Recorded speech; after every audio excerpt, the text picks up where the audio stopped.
I want to ask for your forgiveness, because many of our dreams did not come to pass. In Russia today, the clear winner of the Russian presidential election, Vladimir Putin, began to establish the Putin era. Vladimir Putin, the career spy, talks about establishing what he calls a dictatorship of the law, fight corrupt bureaucrats, and strengthen the central government. So today begins a new direction for the channel. Having covered China constantly for nearly 2 years, we're going to put our China before World War III series on pause to instead take a look at the globe before World War III.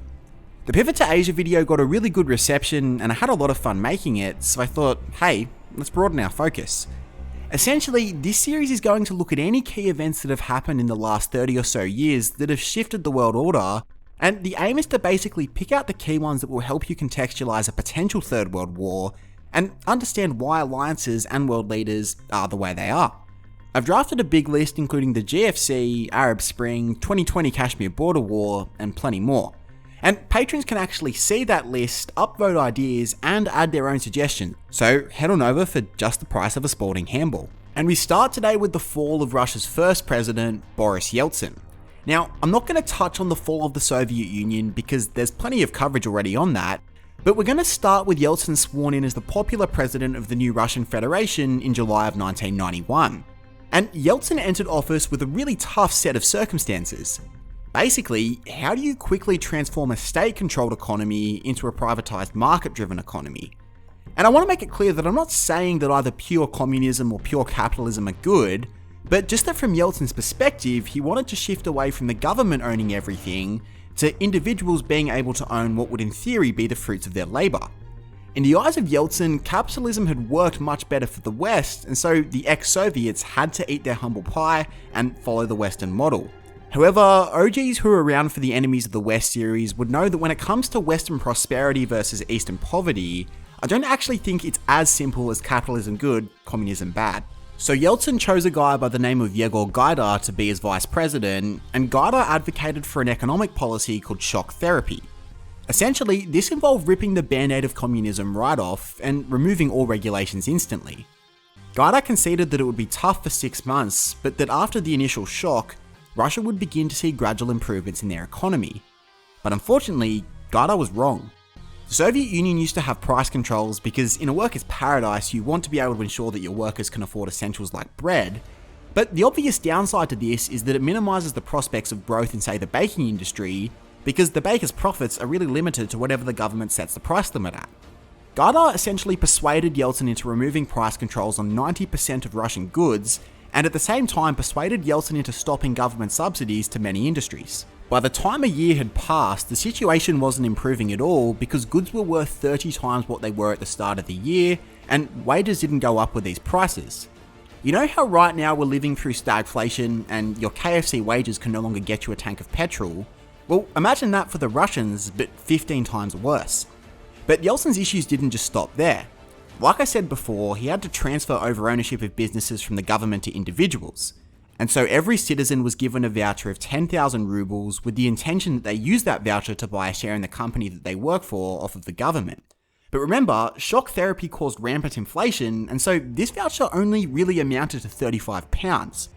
So what would happen is that managers of plants would buy these vouchers off of the people for higher amounts than the £35, and then use these vouchers to then buy the plant. Rather than everyone receiving a share in the company, a small amount of finances gained outright ownership, and so wealth became concentrated into a very small class known as the Russian oligarchs. By 1995, the scheme started to involve bribery as well. Take Roman Abramovich, former owner of Chelsea, and let's be real, the reason why Chelsea is successful today.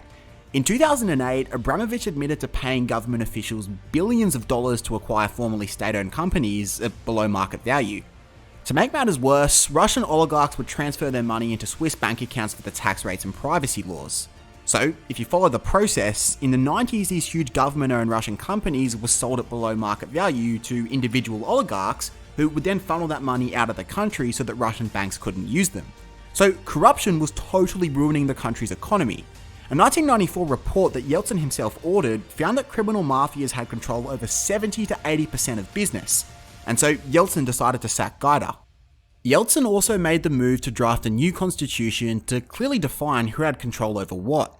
You see, Yeltsin was the president, so that's head of the executive, and the Duma was Russia's parliament, or Congress for my US viewers. In America, the president appoints the cabinet and is commander-in-chief, but in theory doesn't actually make laws. That should be done by Congress. You might remember all the issues Obama had passing Medicare laws with the Republican-held Congress. Well, Yeltsin's constitution made the Duma subordinate to the president. So despite Yeltsin's supporters being outnumbered 70 seats to 103 by the Communist Party, Yeltsin was still the one who held the balance of power. And so towards the end of his first term, Yeltsin faced the Chechen Crisis, and remember this because this will be really important later on. Essentially, the Chechen were a group of 1 million Muslims living just north of Georgia, and they were actually deported to Central Asia by Stalin during World War II, but Khrushchev allowed them to return. When the Soviet Union broke up, Chechnya declared independence, and Yeltsin's response was swift, sending 40,000 soldiers to invade in December of 1944. The Chechens proved to have better resistance than expected and inflicted 20,000 casualties on the Russians. It would actually take until May of 1996 for a ceasefire to be reached, but the resumption of this conflict would prove essential in the rise of Vladimir Putin. So in 1996, Yeltsin was standing for re-election, but before the presidential election came the Duma election. Like I said before, this had no bearing on Yeltsin's powers, but would give an indicator as to where the Russians were looking to place their vote. Yeltsin's supporters won just 65 seats, while Yeganny Zyuganov would lead the Communist Party to 156 seats. There was a growing nostalgia for the USSR and an era before the oligarchs. And so going into the 1996 presidential election, the communist leader Zyuganov looked poised for victory, and America was freaking out. After all, it had taken half a century to win the Cold War against the USSR, and America wasn't about to see Russia go communist once again. And I know this is the most Fox News talking point, but I do have a lot of sympathy for it. Everyone goes on about Russia's supposed meddling in the 2016 US election, but no one talks about American meddling in the 1996 Russian election. At the urging of the US, the IMF granted a $10.2 billion loan to Russia that allowed them to pay the overdue wages and pensions. A lot of these checks arrived just before the election. 4 American political consultants also helped Yeltsin with his campaign, with Yeltsin paying each $250,000 per month. Part of this strategy was to try and associate Zyuganov with Stalin and wedge him. You see, if he sided with Stalin, it signaled approval of the purges, but if he distanced himself from Stalin, he appeared to be a communist sellout. The strategy worked a treat, and the results went better than expected. Given that more than 2 major candidates ran for president, Russia had a system of having multiple rounds. If a candidate won over 50% on the first round, there'd be no further rounds, but if not, the 2 highest candidates would go through to the second round. Yeltsin won 35% of the first round, while Zyuganov won 32%. Funnily enough, Mikhail Gorbachev actually ran in this one too, but received less than 1% of the vote. On the second round, Yeltsin won with 54% of the vote. And at the beginning of his second term, things were starting to look better. Inflation had dropped to less than 1%, but unfortunately this wouldn't last. In the late 90s, the world went through an oil crisis where massive overproduction led to it being devalued. Oil was Russia's great export, and so anticipating less profit, foreign investors withdrew their money from Russian oil companies. To combat this, Russia devalued the ruble to encourage foreign investment, which wiped out the savings of ordinary Russians who had been saving throughout the 90s. And so things were really bad. Now, because Yeltsin had power over the Duma, he could appoint the Prime Minister, who by description was the Duma's leader. Yeltsin appointed a guy called Yevgeny Primakov, who was intent on promoting the idea that Russia keep capital within the country. With this, Russia could now completely pay the overdue wages and pensions, but Yeltsin shocked Russia by sacking the seemingly impressive Primakov. Yeltsin argued that Russia needed a more youthful prime minister than the 70-year-old, but ironically, Yeltsin would die 8 years before Primakov. So why did he really sack him? Well, I don't know. I don't have the documents to prove it, but my sneaking suspicion is that Primakov's crackdown on corruption was simply too much for the influential oligarchs that Yeltsin often played ball with. So in 1999, Yeltsin promoted Vladimir Putin to be the prime minister. So you might be thinking, so that's how Putin came to power. Well, not quite. Remember, the prime minister was subordinate to the president, so a fair bit had to happen for the Yeltsin regime to be entirely replaced by Putin. So Putin had previously held roles such as foreign intelligence officer in the KGB, director of police, and deputy chief of Yeltsin's presidential staff. Importantly, Yeltsin viewed him as his guy and not a heavy communist sympathizer. It's also important to mention that by the end of the 90s, Yeltsin's health was terrible. He'd had a heart attack in 1996, and he often drank in excess. He died in 2007, so he was only 8 years from his death in 1999. With this in mind, and in fairness to him, probably a genuine desire to see Russia become a stable democracy, Yeltsin didn't really try and get around the 2-term presidential limit to stay on himself. That being said, if the president were to retire before the end of their first term, the constitution stipulated that the prime minister become president for 3 months, with elections being held in between.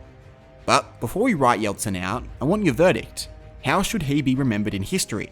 Democratic hero or incompetent villain? Actually, that's pretty slack. I literally did an entire cutaway a couple of weeks ago about me watching Corey in the House, and I have the gall to insinuate that someone who brought down the Soviet Union and ran one of the top 20 biggest economies in the world is incompetent. But hey, history's full of guys like me saying how we'd do it better. So Yeltsin was out and Putin was interim president, and the timing was impeccable. There were a number of bombing attacks across multiple Russian cities, killing hundreds of Russians. These attacks were attributed to the Chechen I mentioned earlier. This time, the public sentiment was much stronger against them, and Putin vowed to begin a second Chechen war. Not only that, but Putin was much more skilled in dealing with the Duma than Yeltsin was. Putin formed a unity bloc. Basically, this was a coalition of multiple non-communist groups to form the Unity Party, of which Putin was the party's head. The Unity Party still ranked second to the communists in the 1999 Duma elections, but in the 2000 presidential election, Putin smashed it, winning the first round with 53.3% of the vote to Zyuganov's 29.5%. Then in 2001, Putin formed another alliance, this time merging his Unity Party with another bloc called the Fatherland Russia bloc. This other bloc was mostly made up of socially liberal members, and together they formed the United Russia Party. Just for perspective, today, of the 450 seats in the Duma, the URP holds 325 to the Communist Party's 57. Essentially, the leader of the URP is the leader of Russia. So you might say, okay, that explains how Putin came to have greater power than Yeltsin, but that doesn't explain why he's still around 20 years later. I thought I heard you say before that there were term limits, and that is true. However, Putin hasn't actually been president the whole time.